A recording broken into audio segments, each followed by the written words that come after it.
Assalamualaikum warahmatullahi wabarakatuh. Di sini kami Waalaikumsalam. dari kelompok 2 akan mempresentasikan tugas UTS kami yang berjudul Analisis Aspek Perusahaan dengan Studi Kasus PT Bukit Asam Tbk.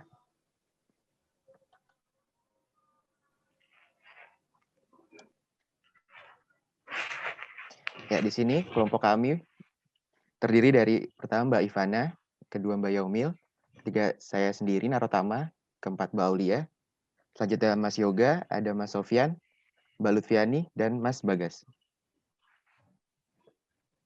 Ya, ini lewat presentasi dari kami.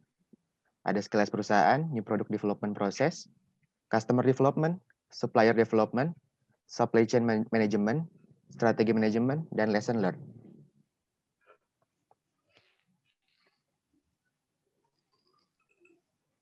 Ya. Di sini saya akan menjelaskan sedikit tentang sekilas perusahaan untuk studi kasus kami, yaitu PT Bukit Asam. Ya, PT Bukit Asam merupakan anak perusahaan dari PT Inalum. PT Bukit Asam sendiri bergerak pada bidang batubara. PT Bukit Asam diresmikan pemerintah pada tahun 1950 dengan nama Perusahaan Negara Tambang Arang Bukit Asam atau PN Taba dan berubah menjadi PTBA pada tanggal 1 Maret 1981. PTBA berlokasi di Tanjung Enim, Kabupaten Muara Enim, Sumatera Selatan. Sejauh ini, PTBA memiliki 3 buah unit pertambangan Tanjung Enim yang bernama pertama Tambang Air Laja, Muara 3 Besar Utara, Bangko Barat, dan Tengah. Selain itu, PTBA memiliki 3 anak perusahaan, yaitu PT Batubara Bukit Kendi, PT Bukit Pembangkit Inovatif, dan PT Bukit Asam Prima. Ya, selanjutnya adalah NPD yang akan dijelaskan oleh Mas Sofyan. Baik, terima kasih Mas Tama. Jadi saya di sini akan menjelaskan NPD proses pada tambang. Jadi kenapa di proses ini banyak berkembang ya? Jadi NPD proses ini merupakan salah satu tahapan dari value chain di mana mulai berkembang dari tahun 1980-an sampai 66% produk R&D itu gagal menggerakkan ekonomi. Dengan kata lain, produk itu gagal ya, tidak memenuhi ekspektasi dari market. Lalu pada perusahaan tambang sendiri, produknya itu relatif tidak banyak berubah selama 100 tahun terakhir, sehingga membuat industri pertambangan itu kesulitan dalam berinovasi. Nah, di sini saya menampilkan sebuah grafik ya dari hasil studi Deloitte pada tahun 2015, di mana pada grafik ini menunjukkan bahwa perusahaan-perusahaan dengan jumlah inovasi yang banyak itu cenderung memiliki nilai saham yang lebih tinggi. Jadi hal ini pula yang mendorong perusahaan-perusahaan tambang pada saat ini untuk mulai banyak berinovasi. Selanjutnya Mas Tama. Nah, di sini juga merupakan saya memaparkan hasil studi dari Deloitte di mana pengklasifikasian jenis-jenis inovasi yang dilakukan pada perusahaan-perusahaan tambang ada bermacam ya, dari profit model, network, structure, product performance, service, sampai customer engagement. Pada Deloitte sendiri melibatkan 41 instansi pertambangan dengan mayoritas inovasinya itu lebih ke arah membuat teknologi, sehingga kita akan menganalisis PT Bukit Asam, di mana PT Bukit Asam itu bergerak ke arah kolaborasi industri lain untuk mengembangkan bisnisnya. Salah satunya adalah seperti PLN terkait suplai batubara, lalu mengembangkan teknologi terbaru untuk hilirisasi produk. Jadi mereka juga bergerak bagaimana caranya membuat produk-produk turunan dari hasil SK untuk dijual ke pasaran. Oke, selanjutnya Mas Tama. Ya, di sini saya akan menjelaskan contoh NPD pada PT Bukit Asam. Di sini kami mengambil contoh PT Bukit Asam memulai pengolahan produk baru dari batu bara. Ya. Belakangan ini harga batu bara mulai menurun hingga 50%. Pada tahun 2011, PTBA mengantongi laba 3 triliun, sedangkan pada tahun 2013 hanya mengantongi 1,8 triliun. Oleh karena itu, PTBA tengah serius menjalani bisnis baru. Ya, PTBA sendiri mulai mengembangkan produk baru dari batu bara seperti synthetic crude oil dan batu bara berkalori tinggi.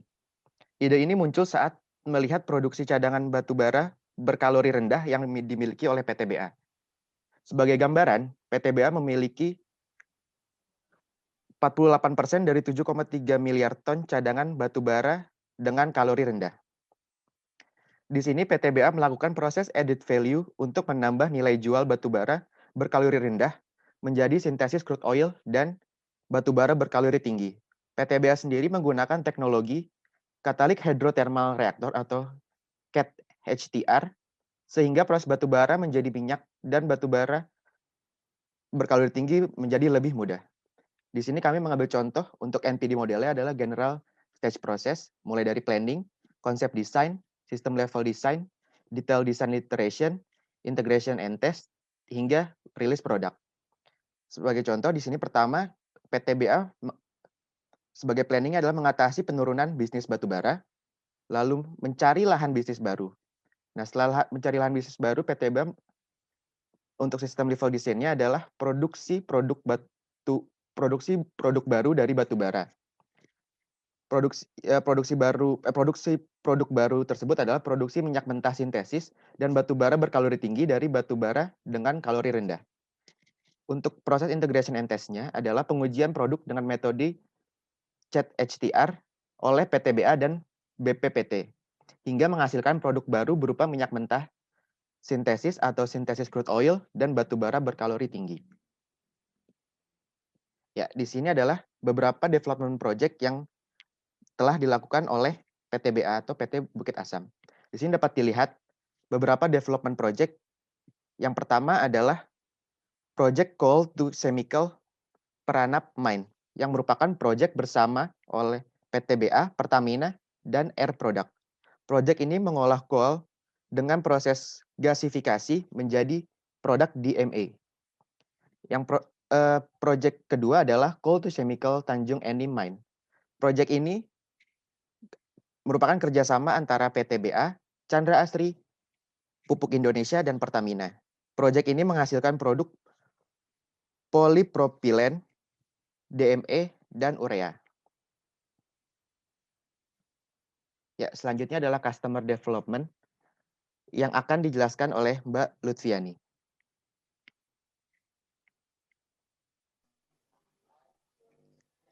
Terima kasih. Pertama, berikut saya akan menjelaskan mengenai customer development. Di sini ada 4 step di mana flow customer development bisa dilaksanakan, yaitu yang pertama customer discovery.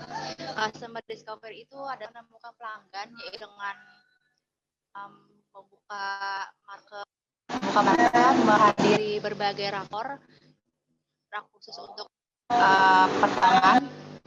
Ada transport untuk seluruh perusahaan batubara Indonesia, lalu mengikuti PT Bukit Asam dan PT batubara lainnya. Setelah itu customer validation. Nah, di sini sekali untuk customer validation-nya yaitu memeriksa stabilitas dari model bisnis yang akan dilakukan. Jika memungkinkan, jika tidak memungkinkan, kembali pada customer experience. Lalu yang ketiga ada customer relation, yaitu eksekusi atau standar pelanggan akan membentuk brand awareness-nya tersebut.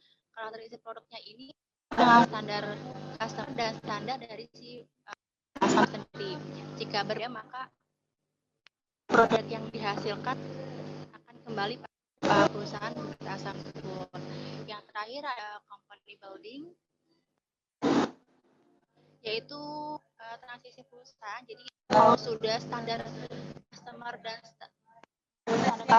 Bukit Asamnya sudah sesuai, maka biasanya akan dilakukan kontrak jangka panjang ataupun jangka pendek. Lalu setelah ada kontrak, maka service itu menentukan bagian kontrak ke depannya. Jaga kualitas, jaga service itu sangat diperlukan untuk company building tersebut. Selanjutnya, supplier akan dijelaskan oleh Yaumil. Ya, Selanjutnya tentang supplier development, ini membahas tentang hubungan PTBA dengan suppliernya. Jadi untuk mengatur hubungan tersebut, tentunya PTBA memiliki sistem pengadaan. Nah, sistem pengadaan ini kurang lebih alurnya bisa kita lihat di sini. Yang pertama, pendaftaran vendor mereka melalui sistem e-procurement. Kemudian nanti PTBA akan membuat surat permintaan penawaran harga yang akan dikirimkan ke vendor-vendor yang sudah terdaftar. Kemudian metode pengadaannya beragam, bisa dari pelelangan terbuka, pemilihan terbatas, penunjukan langsung, atau pembelian langsung. Nah, setelah itu PTBA akan mengeluarkan surat penetapan pelaksana penyedia barang atau jasa. Nah, untuk vendor yang terpilih dalam pengadaan tersebut wajib memiliki atau wajib membayarkan jaminan pengadaan yang dibagi menjadi dua, ada bid bond dan performance bond. Bid bond ini adalah jaminan untuk mengikuti tender, yaitu nilainya 1% dari nilai pengadaan, dan si performance bond ini nilainya adalah 5% dari nilai pengadaan. Kemudian akan dibuat kontrak kepada penyedia barang atau jasa, kemudian pembayaran dari PTBA ke vendor. Nah, di dalam sistem pengadaan ini juga membahas tentang denda keterlambatan, force majeure, aspek K3L, dan penyelesaian perselisihan. Selanjutnya, nah, untuk supplier development ini terdapat 6 key players yang perlu diperhatikan. Yang pertama adalah di bagian purchasing. Bagian purchasing ini mengatur atau melaksanakan pengadaan barang dan jasa. Di PTBA ini sudah terefisien dan terintegrasi dengan teknologi IT. Dengan adanya e-procurement untuk mengatur flow pengadaan dan pendaftaran vendor. Kemudian ada lagi Ellipse, yaitu sistem komputerisasi terpadu yang digunakan untuk pengadaan barang dan jasa di dalam perusahaan. Kemudian bentuk kerjasamanya pun beragam sesuai dengan kebutuhan. Ada blanket order atau mungkin kontrak jasa, jasa konsultasi, pemborongan, dan lainnya. Dan juga ada untuk pekerjaan kompleks, yaitu nilai pekerjaannya lebih dari 50 miliar rupiah. Bagian purchasing ini tentunya juga merujuk kepada satu aturan, yaitu untuk aturan internalnya Keputusan Direksi Nomor 400 tanggal 12 November 2019 dan merujuk juga kepada Peraturan Menteri BUMN tentang pengadaan barang dan jasa badan usaha milik negara. Selanjutnya,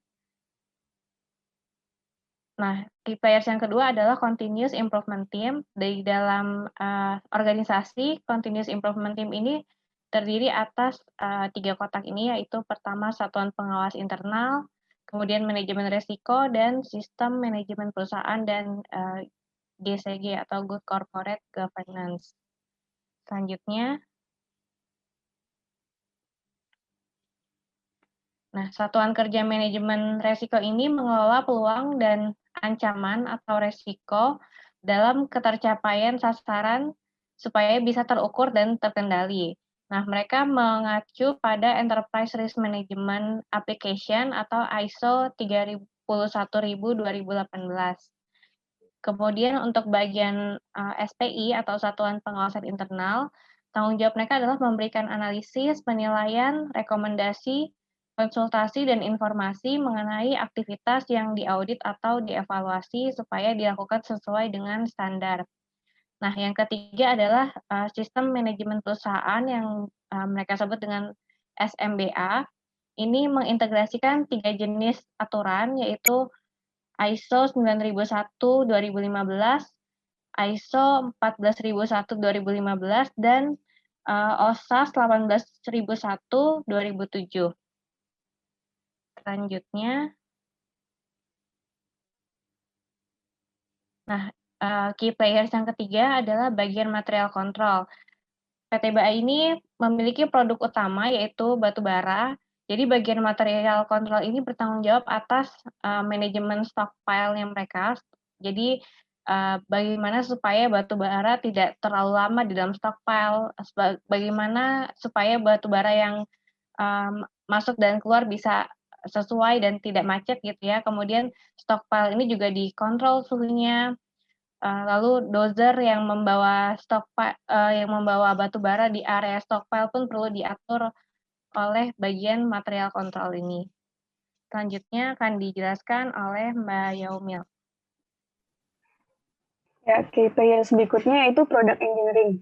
Product engineering di sini yaitu tim yang mensupport tim NPD untuk mengevaluasi pemasok maupun sistem pengadaan barangnya, juga untuk memenuhi apa yang dibutuhkan oleh tim NPD dalam improvement-nya. Yang perlu diperhatikan dalam evaluasi maupun pemasok dan sistemnya yaitu efektif dan keefisien pengadaan barangnya, terbuka dan bersaing, transparan, adil, atau tidak diskriminatif, serta akuntabel. Sistem dari pengadaan barang yang sedang diterapkan sampai dengan saat ini yaitu disebut dengan apportionment, yaitu persoalan juga mengembangkan implementasi apportionment dengan target yang ingin dicapai. Mencakup diantaranya ada mempercepat dan meningkatkan proses pengadaan barang atau jasa, meningkatkan transparansi dan menyederhanakan proses pengadaan, mendapatkan harga penawaran yang lebih kompetitif, cepat, dan akurat, menurunkan biaya proses pengadaan dan volume pekerjaan yang bersifat administratif, melakukan proses pengadaan, melakukan pemantauan dan pengendalian kinerja kontrak dan kinerja vendor. Berikutnya, key players quality. Quality di sini itu untuk menentukan supplier yang dapat memberikan kualitas yang terbaik dengan harga yang terendah. Tentunya juga ada beberapa faktor yang dipertimbangkan, yaitu kualitas yang tinggi, tepat waktu, serta perusahaan yang jelas untuk bekerja sama dalam jangka panjang.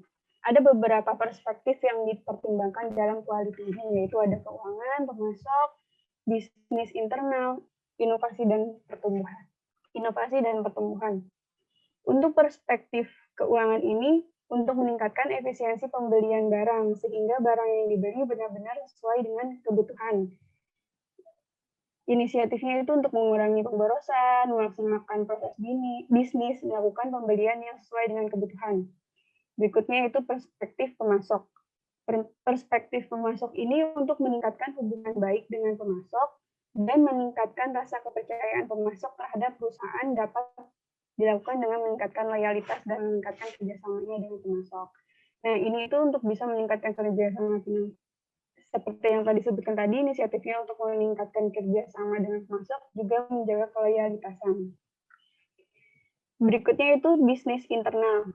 Bisnis internal ini menjadi kunci bagaimana perusahaan dapat memaksimalkan proses bisnis yang ada dalam perusahaan.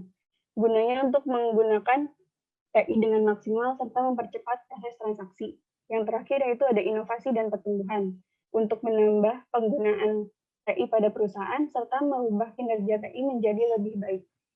Berikutnya, key players yang terakhir yaitu transportasi. Transportasi dari pemasok ke fasilitas ditanggungjawabkan kepada si pemasoknya. Jadi pemasok bertanggung jawab untuk mengirimkan barang kepada fasilitas dalam keadaan baik dan benar. Ini mayoritas ya, maksudnya kebanyakan pemasok yang bertanggung jawab untuk sampai mengirimkan produk atau jasanya kepada fasilitas dalam keadaan baik dan benar. Nah, di tampilan ini menjelaskan lebih ke arah transportasi untuk pengiriman produk kepada customer maupun end customer dalam keadaan baik dan benar. Pertama yaitu perusahaan bekerja sama dengan kereta api untuk meningkatkan kecepatan serta keefektifan dalam pengiriman produk kepada customer. Yang berikutnya itu menggunakan truk. Pengangkutan yang tidak dapat dilalui oleh kereta ini akan diangkut oleh truk. Berikutnya itu ada tongkang. Tongkang di sini bekerja sama dengan ITC atau Pelabuhan Indonesia untuk mengirimkan produk-produk di dalam negeri yang tidak bisa dicapai oleh kereta api maupun truk. Yang terakhir yaitu kapal laut ekspor untuk pengiriman produk di luar negeri, di mana perusahaan menganut sistem FOB, yaitu free on board, di mana importir atau pembeli yang wajib mengusahakan pengangkutannya. Jadi perusahaan asing yang akan mengangkut produknya dengan kapal asing mereka. Berikutnya akan dijelaskan oleh Mbak Aulia. Oke, di sini saya akan menjelaskan mengenai supply chain management. Supply chain management adalah serangkaian kegiatan yang meliputi kegiatan koordinasi, penjadwalan, dan pengendalian terhadap pengadaan, produksi, persediaan, dan pengiriman produk ataupun layanan jasa kepada pelanggan, yang mencakup administrasi harian, operasi, logistik, dan pengolahan informasi mulai dari customer hingga supplier. Pada bagian ini, saya akan menjelaskan mengenai supply chain management di PT Bukit Asam. Dalam rangka memperkuat dan mengembangkan seluruh value business chain batubara serta membangun keunggulan operasional, maka perusahaan berinisiatif untuk membangunkan jasa pertambangan melalui perusahaan afiliasi yaitu PT Satria Bahana Sarana. Yang mana PT Satria Bahana Sarana ini yang beroperasi di unit pertambangan Tanjung Enim yang merupakan supplier tier 1 untuk mining service-nya. Dan untuk supplier tier 2, dia itu adalah heavy equipment. Karena untuk proses jasa penambangan itu dilakukan pengadaan alat-alat berat seperti loader, bulldozer, dump truck, eskavator, dan lain-lainnya. Di sini PT Bukit Asam sebagai PT Voka Company yang mana customer-nya dia ada 2, ada domestik dan ada internasional. Saya hanya menjelaskan hanya terbatas saja ya, tidak mencapai end customer. Jadi untuk upstream-nya dia ada supplier tier 1 yaitu masih grupnya sendiri dan tier 2 itu merupakan supplier untuk tier 1. Oke. Dan untuk customer-nya dia ada domestik dan internasional. Domestik yaitu untuk PLU, BPI, dan PLTU Bukit Asam, PLTU Tarahan, PLTU Bangko, dan PLTU Suraraya. Dan untuk ekspor internasional, dia ada kirim ke India, Hong Kong, Filipina, dan other country in Asia. Oke, next. Alur pergerakan barang dari mulai mining hingga ke port ya. Di sini kita ada 3 sumber mining yaitu Muara Tiga Besar dan Tambang Air Laya dan Bangko Barat. Dan juga memiliki TLS, Train Loading Station. Di sini ada 4 train loading stationnya, ada TLS 1, TLS 2, TLS 3, TLS 4. Sebelumnya ada stockpile besar yaitu untuk seperti pengumpulan dari stockpile kecil ada 1, 2, 3, dan 4. Dan selanjutnya ada 2 pelabuhan, yang pertama di Pelabuhan Tarahan dan Kertapati. Ini untuk pengapalan domestik ke Suralaya atau ke domestik yang lainnya, dan juga untuk ekspor. Biasanya digunakan kapal besar atau kapal tongkang untuk domestik. Saya akan menjelaskan yang pertama dari Muara Tiga Besar. Dari Muara Tiga Besar ini, setelah proses mining akan disimpan di temporary stockpile, yang mana akan dikirimkan melalui trucking atau ADT ke stockpile BWE dan BWE MTB. Itu disalurkan lagi directly ke PLTU BPI dan juga ke stockpile 1 yang mana akan didistribusikan melalui TLS 1 ke pelabuhan dan juga direct langsung ke PLTU BA atau PLN. Untuk tambang air ya, dia juga sama, dilakukan ada temporary stockpile, yang mana temporary stockpile ini akan dikirimkan ke stockpile Inpetol dan juga dikirimkan ke stockpile 1, stockpile 2, atau stockpile BWE untuk direct distribution langsung ke PLTU BPI. Dan juga dia juga ada direct langsung ke stockpile 2 menggunakan tracking atau IDT ya. Dari temporary stockpile ke stockpile 2 dan dilanjutkan dengan TLS 2 dan juga dari stockpile bisa langsung sampai ke PT SBI. Dan dari TLS 2 langsung menuju ke pelabuhan dari sini, dari Tarahan, pelabuhan Tarahan atau stockpile Tarahan, dia mendistribusikan barangnya menuju PLTU Tarahan atau lainnya yang berada di lokasi dekat daerah Tarahan. Dan juga bisa dilakukan domestik atau ekspor juga. Dan untuk Bangko Barat temporary stockpile dikirimkan melalui ke stockpile 3 dan dilakukan distribusi melalui train loading station di TLS 3 dan dikirimkan langsung ke stockpile Kertapati sama untuk tujuan domestik dan ekspor. Juga dari stockpile temporary ini dikirim melalui drum hopper ke stockpile 4 langsung directly ke langsung menggunakan train loading station 4 dan dia juga tujuannya langsung ke stockpile Kertapati atau Tarahan. Oke, next-nya. Perusahaan mengimplementasikan Supply Chain Management System atau SCMS pada perusahaan ini. Adapun tahapan-tahapan supply chain-nya, yang pertama adalah fase mining to transloading station atau TLS, yaitu untuk menangani material atau batu bara mulai area tambang hingga stockpile atau TLS. Tahap kedua adalah fase TLS to port, yaitu untuk menangani batu bara mulai dari TLS sampai dengan pelabuhan. Tahap ketiga, marketing and penagihan, yaitu pengolahan, pemasaran, dan penjualan batu bara, serta proses penagihan. Tahap keempat, integrasi dan keuangan, yaitu tahapan untuk mengintegrasikan SCMS dengan sistem lainnya yang ada di perusahaan termasuk dengan sistem keuangan. Tahap kelima, yaitu optimasi dan EIS, yaitu tahapan untuk mengimplementasikan model optimasi dan Executive Information System atau EIS. Oke, next.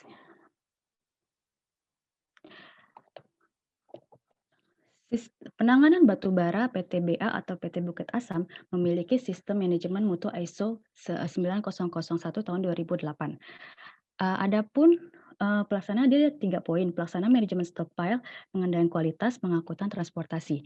Pelaksanaan manajemen stockpile, pengaturan penumpukan batu bara hasil produksi dan proses blending dilakukan sesuai dengan klasifikasi kalori serta kualifikasi perusahaan. Perusahaan telah melakukan penambahan fasilitas hopper blended untuk mendukung proses blending batu bara. Perusahaan juga melakukan general overhaul stacker reclaim di stockpile untuk mempercepat proses penanganan batu bara. Yang kedua adalah pengendalian kualitas. Perusahaan juga menjaga kualitas produksi melalui proses quality control yang ketat pada setiap tahapan produksi. Proses pengendalian kualitas mengacu pada standar Sistem Manajemen Mutu ISO 9001 tahun 2008. Dengan sistem tersebut, perusahaan melakukan uji sampling untuk memastikan kualitas batu bara yang akan ditambang. Pengujian kualitas batu bara kemudian dilakukan di areal tambang. Stockpile di daerah penambangan sebelum ke pemuatan kereta api atau dikirim ke konsumen diikuti dengan pengujian di areal stockpile pelabuhan sebelum pemuatan ke kapal. Analisis kualitas batu bara dilakukan di laboratorium perusahaan yang telah mendapatkan sertifikasi sistem manajemen mutu laboratorium ISO atau IEC 17025 tahun 2005 dari Komite Akreditasi Nasional atau KAN. Laboratorium ini juga bertanggung jawab melakukan pengujian kualitas air buangan untuk tambang untuk menjaga terpenuhi standar baku mutu lingkungan. Sedangkan yang ketiga adalah pengangkutan. Perusahaan bekerjasama dengan PT Kereta Api Indonesia Persero atau PT KAI dalam proses pengangkutannya. Dari mulai Tanjung Enim ke Pelabuhan Tarahan Lampung atau Dermaga Kertapati Palembang. Proses yang dilalui dalam pengangkutan batu bara meliputi pengaturan jumlah dan kualitas muatan batu bara yang akan dimuat di setiap gerbong kereta api melalui train loading station atau TLS. Selanjutnya pengawasan dan pencatatan distribusi batu bara menuju pelabuhan atau dermaga. Dan pelaksanaan bongkar muat batu bara gerbong kereta api menggunakan rotary car dumper atau RCD di Pelabuhan Tarahan atau apron feeder AF di Dermaga Kertapati. Dan selanjutnya tahap selanjutnya akan dijelaskan dengan Pak Yoga. Oke, terima kasih Mbak Olia. Selanjutnya mengenai strategi manajemen, kita di sini menganalisa perusahaan tambang yaitu Bukit Asam yang memiliki visi, misi, dan tata nilai perusahaan, di mana visinya yaitu menjadi perusahaan energi kelas dunia yang peduli lingkungan. Dengan misi mengelola sumber energi dengan mengembangkan kompetensi korporasi dan keunggulan insani untuk memberikan nilai tambah maksimal bagi stakeholder dan lingkungannya.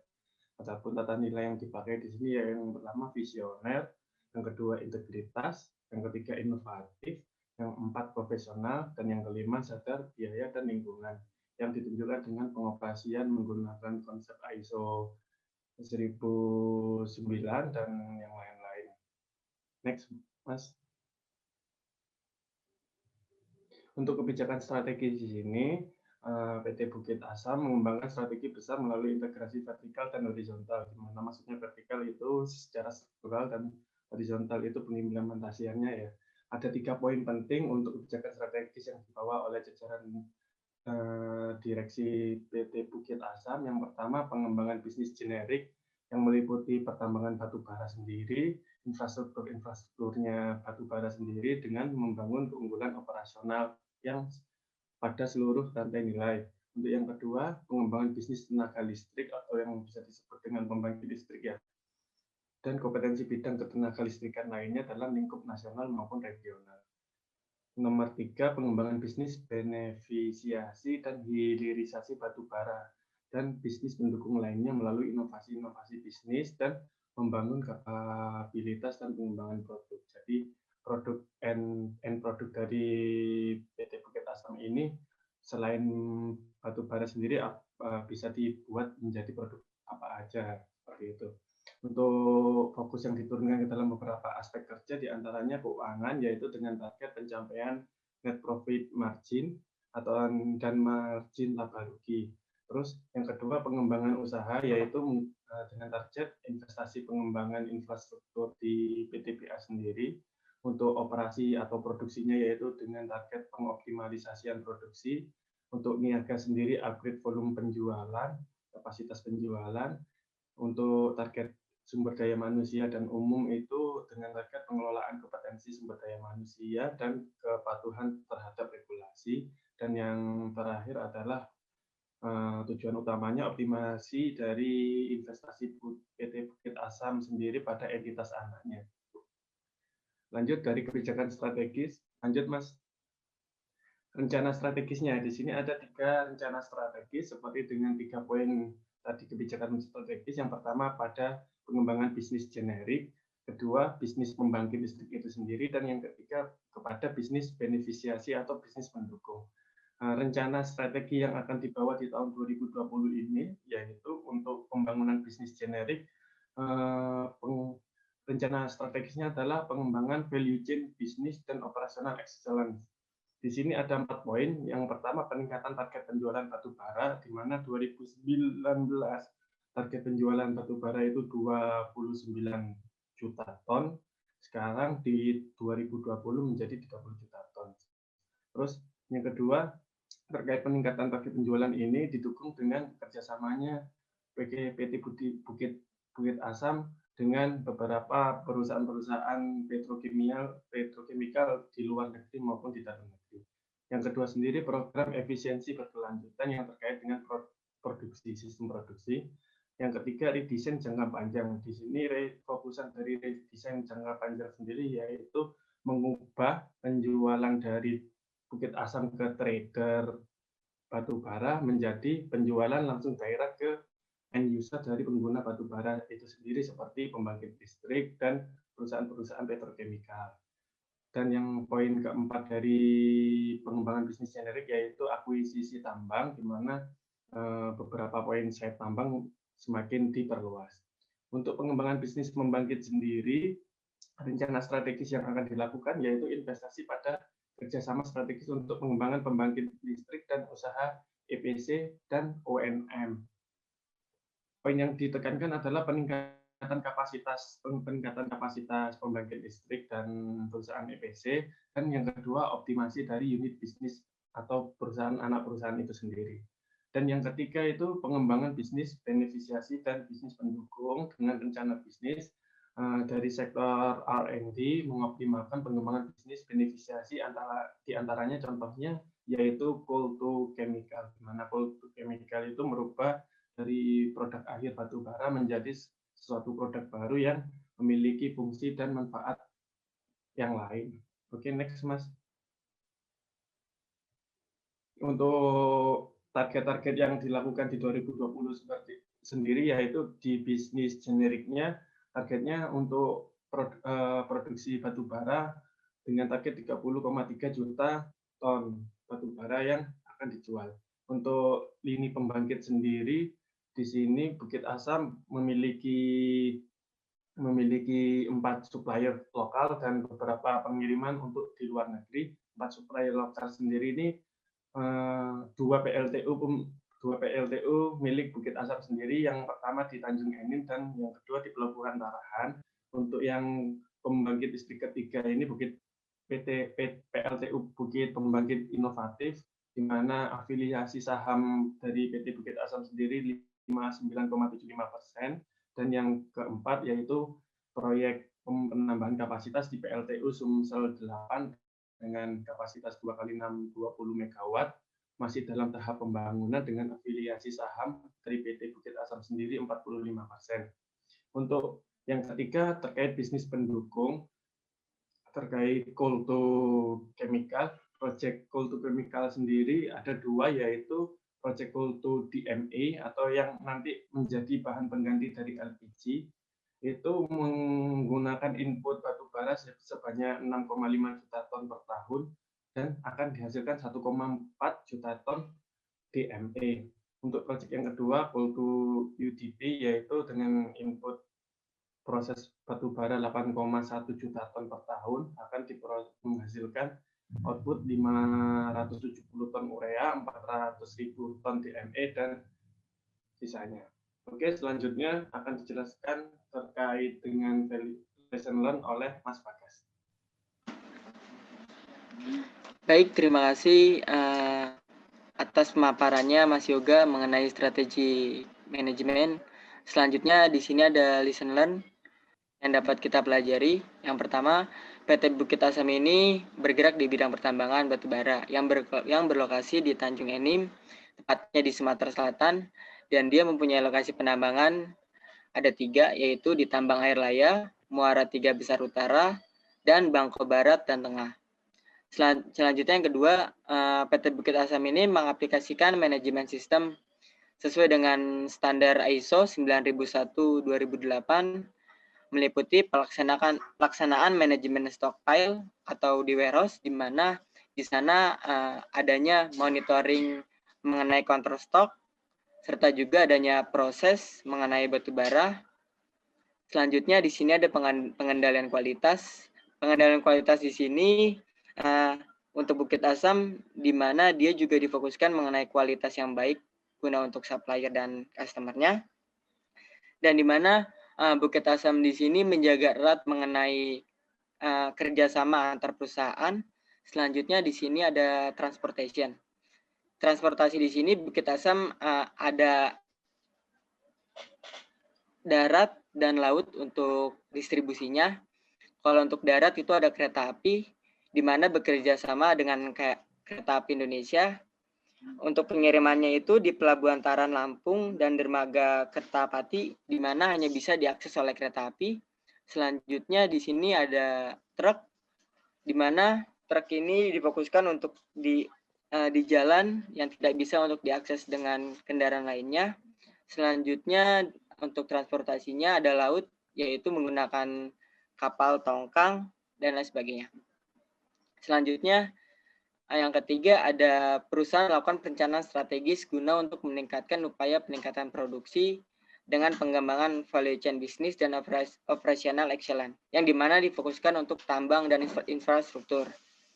Yang kedua, investasi dan kerjasama strategis untuk pengembangan pembangkit dan usaha EPC OEM difokuskan untuk pembangkit listrik, di mana PTBA merencanakan akan membuat layout di berbagai pulau khususnya untuk pembangkit listrik. Selanjutnya di sini yang terakhir ada research and development, memaksimalkan pengembangan bisnis beneficiasi diantaranya coal to chemical. Yang keempat, untuk supplier development, PT Bukit Asam mempunyai standar yang sudah ditentukan dengan kesepakatan dan negosiasi perusahaan untuk bekerja sama. Selanjutnya yang terakhir, yang kelima, PTBA sebelumnya di tahun 2019 adanya produksi sebesar 29 juta ton, di mana angka sales penjualannya yaitu 28,9 juta ton, dan direncanakan dan diplanningkan di tahun 2020 ini akan diproduksi sebesar 30,3 juta ton, dan untuk penjualan salesnya di angka sebesar 29,9 juta ton. Ya, sekian presentasi dari kelompok kami. Kurang lebihnya mohon maaf.